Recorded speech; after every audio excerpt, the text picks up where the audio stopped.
Most Zoom calls look like this. Hi, can you hear me? Can you hear me? Oh, okay, good, good. I'm gonna share my screen. Can you see it? Can you see it? No? Okay, just give me 50 minutes and I'll fix this. They're diabolical.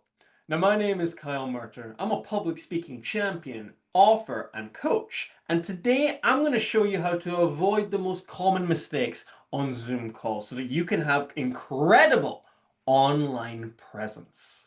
Now, I'm going to go through 5 different mistakes today. And the first one we need to talk about is camera position. So many people have their camera down here when they're speaking on Zoom, which creates a weird feeling because I'm now talking down to you and you might be able to see at my nose as well.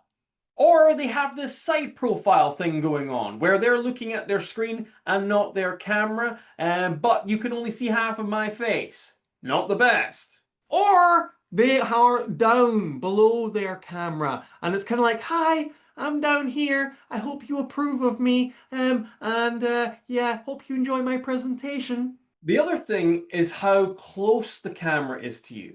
If I come in really close like this right now, that creates a weird feeling. It feels like I am in your intimate space.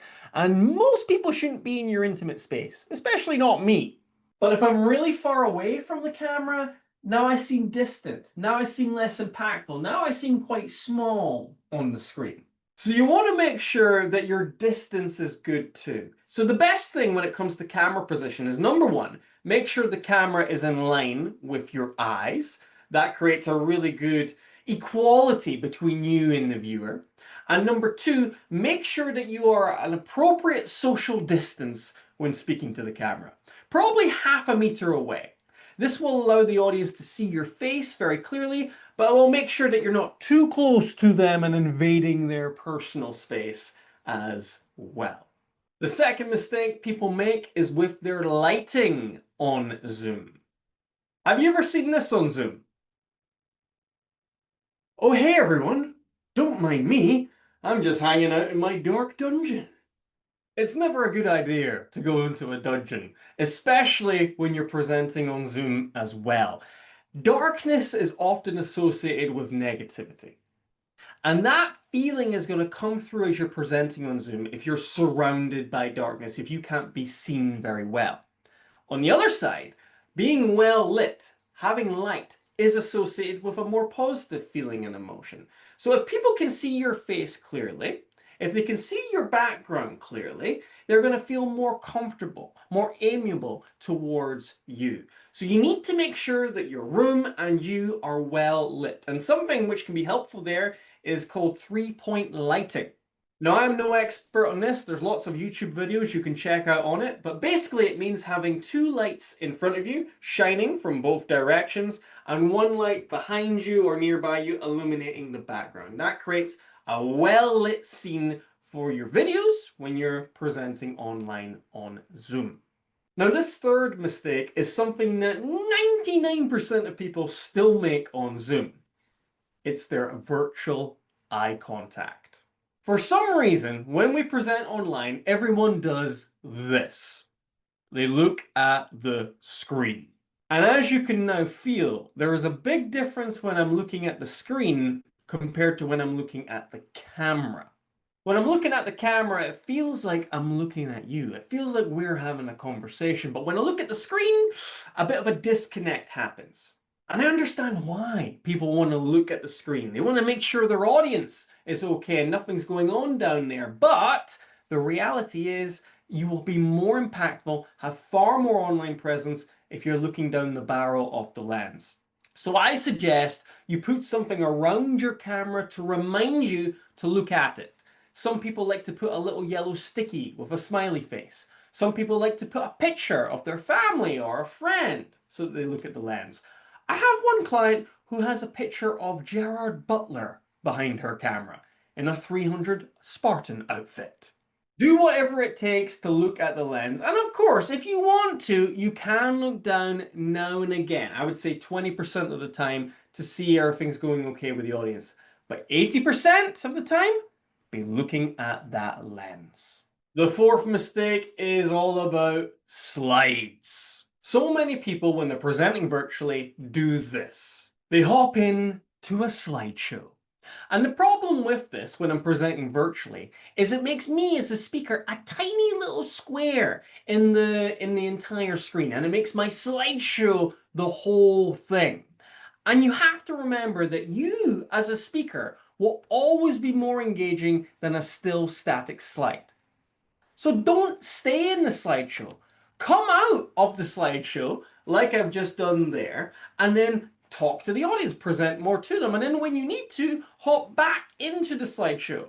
Just because you open a PowerPoint or you open Google Slides does not mean you have to stay in them for the entire presentation.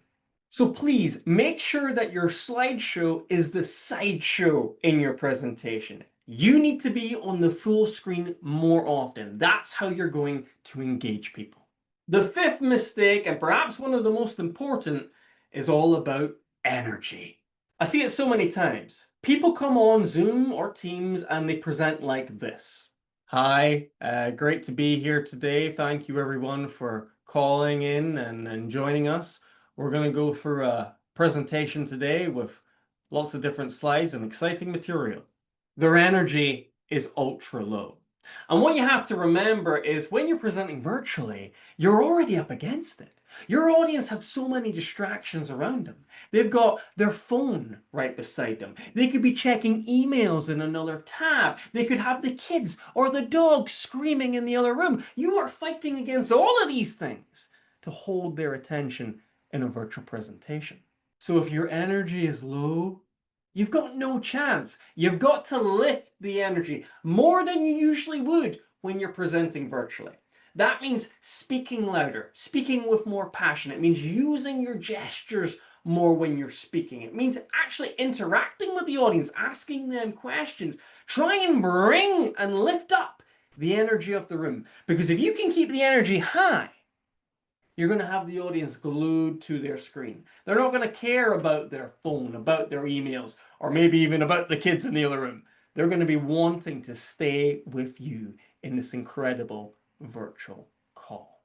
Now, it can be very difficult to stay accountable and to be making sure that you're applying these 5 things when you're doing virtual presentations. So something which might help you massively is one-to-one coaching. This is where you and I would hop on a Zoom call actually, and I would be able to give you feedback on your virtual presentations. I'll be able to tell you if you're looking at the lens or the screen. I'll be able to tell you if your energy's high or if it's low. I'll be able to tell you if your camera position, your lighting, and everything else in between is where it needs to be. And that way, you can be presenting online the way you want to, the way you desire to, the way you believe will have the greatest impact on your audience. So if you're interested in that, the best thing to do is send me an email. Kyle@confidencebydesign.co.uk is my address. If you send me an email, I'll get back to you within 24 hours with more information on how my one-to-one training works. I hope you enjoyed this one, and I wish you the very best for your next virtual presentation.